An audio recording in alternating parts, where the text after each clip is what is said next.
Hey, Osiris here, and today I'm going to be going over the best defense for Town Hall 7 in Clash of Clans. As you can see now, I'm using, if you're not familiar with it, this is called the Mantis layout. I did not actually create this wall layout.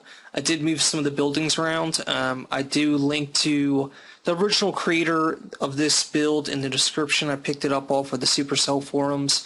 And I tried a lot of Town Hall 7 builds, and this is the one I really liked.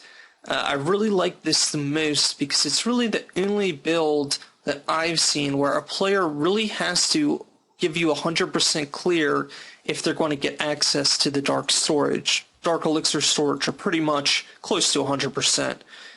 This is a really strong build at this level because dark elixir storage is really the only thing that matters. I did go ahead and move a lot of these buildings around, and here's sort of my rationale behind this. So first things first, the clan castle is at absolutely the center of the base. You cannot lure out units without either sending a giant in to hit the cannons, or if you want to use barbarians or archers, you're going to actually have to destroy some of these perimeter buildings before you can get access to the clan castle units. And that's a really big pain for the enemy, and it really does make them waste units to lure out clan castle units, or even better, they don't lure them out at all, and then you get practically a free win. So we always put this in the center, starting at Town Hall 7. Nothing can lure this out very easily. That should always be your goal. We've also put the Dark Elixir storage right above this clan castle in the center. It's a particularly good spot for it because both wizard towers overlap the Dark Elixir storage. No player is going to be able to push up to the bottom and then send goblins in to get your Dark Elixir storage with both wizard towers overlapping. So that's kind of the key. Each one's already doing 20 damage, so if they both hit at the same time, you're going to one-shot goblins that are at your level range. If a player's really high level, yeah, maybe they'll take your Dark Elixir, but at that point, they'll have a loot penalty. Players can also take this base out, but they can take out any base if they're going to use dragons, any Town Hall 7 base. There's not really much you can do about that at this point, but it's pretty rare, and it does hold up against really disorganized attacks, especially if you have clan castle units. Some of the other features of this base are that pretty much both mortars, or two of the three mortars are in the center, as are both air defense towers. Normally I don't like this, but I feel like at this level range it's good to have some overlap with the mortars, and there's really no other arrangement that puts both your clan castle at the center and fully protects your dark storage kind of as a priority while letting both wizard towers in and separating all your storage units. I just think that it's kind of got the best overall combination. It's not ideal. It's not an ideal setting to have your Dark Elixir storage and defensive towers within the same cell because it does encourage giants to kind of power towards those defensive structures. Same goes for golems at higher levels, but it's still a pretty good layout. It works great. So this is what I'm recommending. And we do notice that the town hall is down here. This is a farming base, so of course we want players to hopefully just snipe the town hall and leave. I put it just far enough out of range so well-placed archers can take out the town hall without being hit. That's intentional. I don't want to make it so that players can't take out my town hall, but I don't want to put it so far out that it's not providing me a little bit of buffer. And what I mean by that is, especially when I'm full on resources, if you just stick this town hall over here, what you're going to find is most players are not only going to take out this town hall, they're going to take a shot at these two resource points thinking it's a free shot.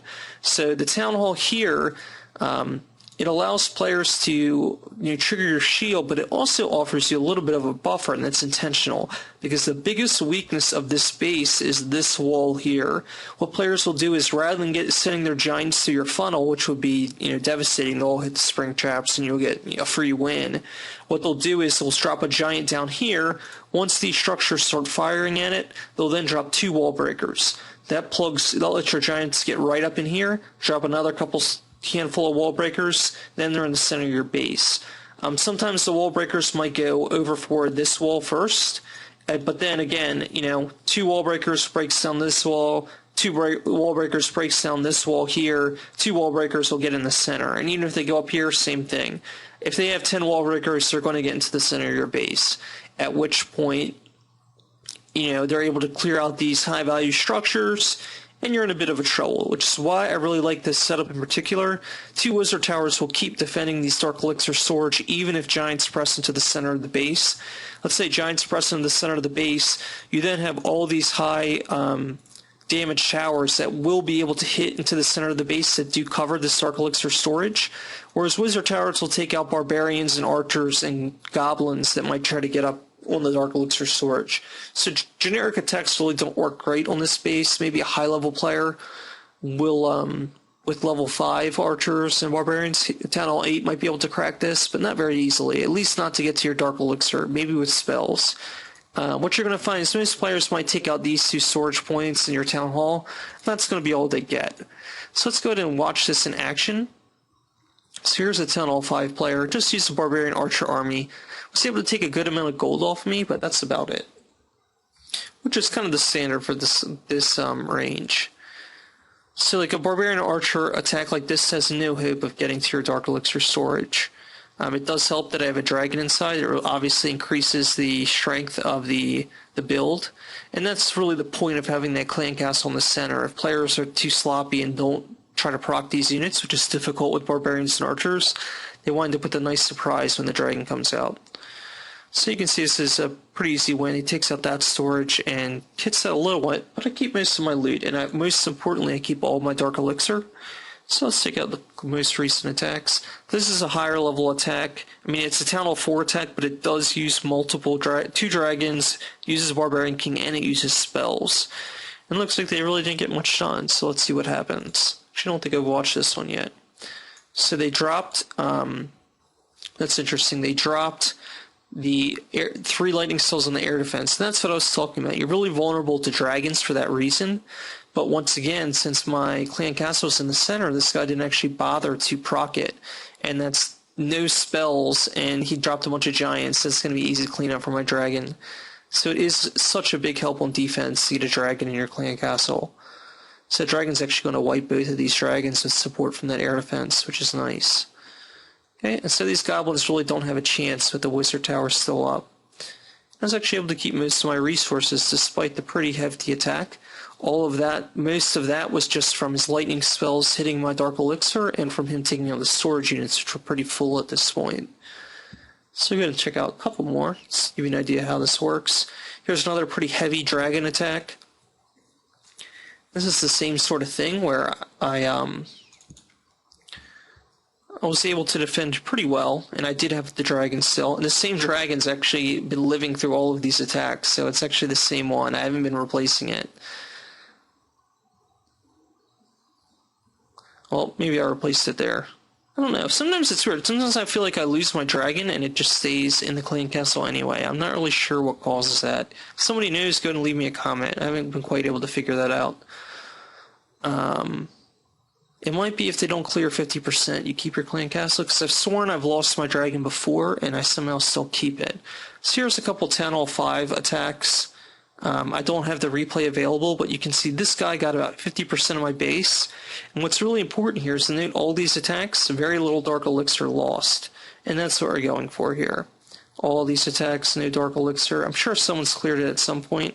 Okay, this guy got in, but he used healing spells and was a Town Hall 8 player. I mean, that's going to happen. This guy used a ton of units, but didn't get very far.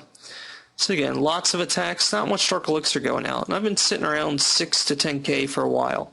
So, oh yeah, I also want to check out the war placement. I'll show you what I'm doing there. So I did move around some buildings, of course, for the war.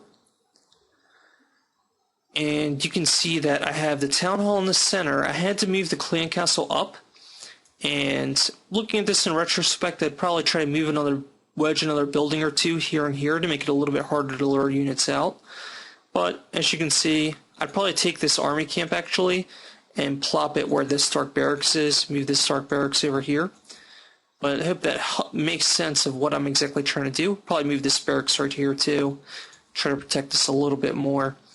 You can see I'm pretty much using the same layout, but the town hall's in the center.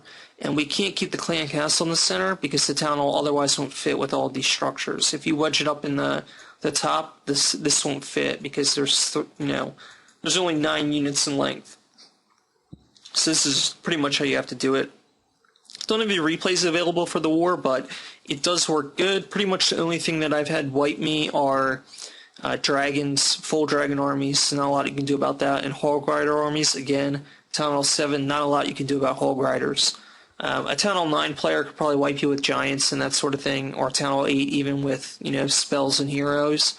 So, but it does hold up good. It holds up good against players at your other range, If they're not going to use Dragons or Hole Grinders, they're probably not going to get in as a Town Hall 7, or they're not going to get your Town Hall. They might get a 50% clear, but that's about it. Hope this video was helpful for you. You can go ahead and check out I'm going to link in my description to the Supercell thread, so if you want to get a better idea of what this build looks like, and go ahead and subscribe for more Clash of Clans guides. I definitely have more coming.